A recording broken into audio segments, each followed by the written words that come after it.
Be the change you wish to see in the world. This timeless quote carries a revolutionary truth. Systemic change begins with the self. If you long for peace, become peaceful. If you want truth, become honest. The world we live in is not separate from us. It reflects the collective behavior, choices, and consciousness of individuals. Trying to repair global problems without first tending to your own emotional wounds or moral contradictions is like trying to clean a mirror while your hands are covered in dirt. Saving yourself doesn't mean isolation or selfishness. It means taking full responsibility for the chaos within, your fears, your resentments, your apathy. By healing that, you become one less person contributing to the problem. When a person becomes grounded, authentic, and responsible, they influence every relationship and system they touch.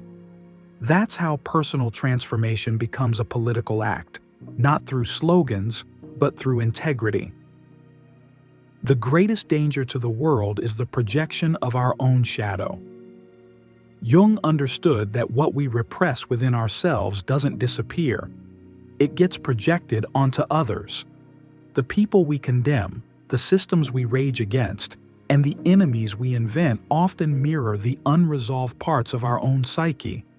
When you haven't come to terms with your own anger, you see it everywhere. When you refuse to face your fear, you may seek to control everyone around you.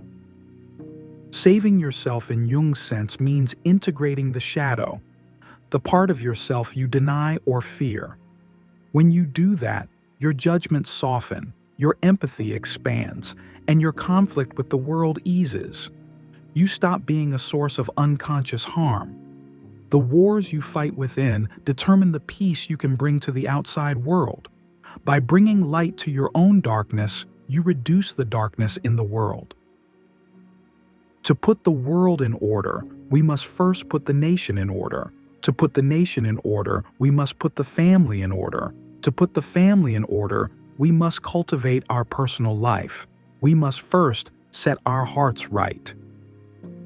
This ancient teaching presents a cascading vision of social harmony, starting from the individual heart. Confucius isn't calling for passivity. He's calling for inner discipline as the foundation for outer order. We often seek to fix the world through policies, protests, and politics. These matter, but without self-governance, they collapse. When your own life is in disorder, your attempts to fix others may come from control rather than compassion. By setting your heart right through reflection, virtue, and sincerity, you create harmony that naturally flows outward. Your family feels it, your work reflects it, and your community absorbs it.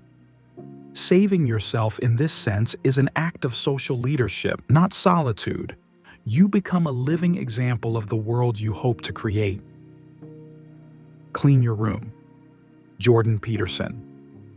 Though deceptively simple, this modern aphorism points to a deep truth. Before you try to change the macrocosm, take responsibility for the microcosm. We are often seduced by grand visions of justice, change, or revolution. But our own habits, living spaces, and inner worlds are neglected. A disordered room mirrors a disordered mind. Cleaning it is a symbolic and literal act of reclaiming agency. This isn't about obedience or neatness. It's about proving to yourself that order is possible, that you can impose structure on chaos. That small act becomes a model for every other level of life. You become a source of stability in a turbulent world. In saving yourself, through discipline, accountability, and small acts of order, you gradually help save the very systems you once resented. When you transform yourself, you help transform the world. Thich Nhat Hanh. Thich Nhat Hanh reminds us that transformation is not transactional, it's vibrational. Your presence affects others. A calm person in a room full of panic brings calm. A kind person in a world of cynicism plants seeds of trust. You don't always see the effects immediately, but the energy you carry ripples outward. The more present, grounded, and conscious you become, the more the world subtly reorganizes around that presence. Saving yourself in this light becomes a quiet revolution, not flashy, not dramatic, but profoundly real. When you show up as someone who has done the inner work, you give permission for others to do the same. You create safety, you model possibility. And in a world desperate for healing, your very existence becomes an act of service. Work out your own salvation. Do not depend on others. Buddha's words aren't a call for isolation. They are a call for radical self-responsibility. No guru, no government, no external savior can walk your path for you. Freedom from suffering comes not from blame or escape, but from insight and inner work. Even in the face of external injustice or misfortune, your liberation is your task. When you commit to awakening yourself, to seeing clearly, feeling honestly, and acting mindfully, you break cycles of ignorance and reactivity. In Buddhist terms, you begin to act with compassion instead of clinging. In worldly terms, you become less toxic, more present, and more peaceful. That's not an escape from life. It's the foundation for living well and, in turn, helping others do the same. The most radical thing you can do is to grow into your whole self. In a world obsessed with image, control, and external validation, becoming your full, authentic self is a deeply subversive act. Most people live behind masks, edited versions of themselves made to fit expectations or fears. To grow into your whole self means confronting all the parts you've denied: your shame, your sensitivity, your ambition, your pain.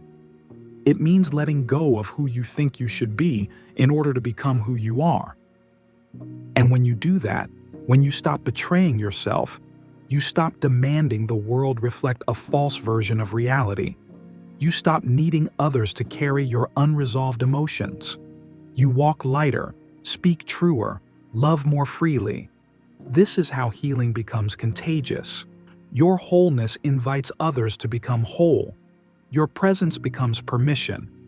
And that is how one person's inner revolution quietly shifts the world. You can't save a burning house by pretending it's fine inside. True healing requires stepping out of delusion and into awareness. And when you do, you carry a new kind of wisdom. One not based on fitting in, but on seeing clearly. From that place, your very life becomes a protest against insanity, quiet, grounded, and unshakably sane. And that is how the world begins to change. Thanks for watching, and I hope this video gave you something to think about, maybe even question. If this message resonated with you, don't forget to like, subscribe, and share it with someone who might need to hear it too. We're building a space here for deep thinking and honest reflection, and you're part of that. Until next time.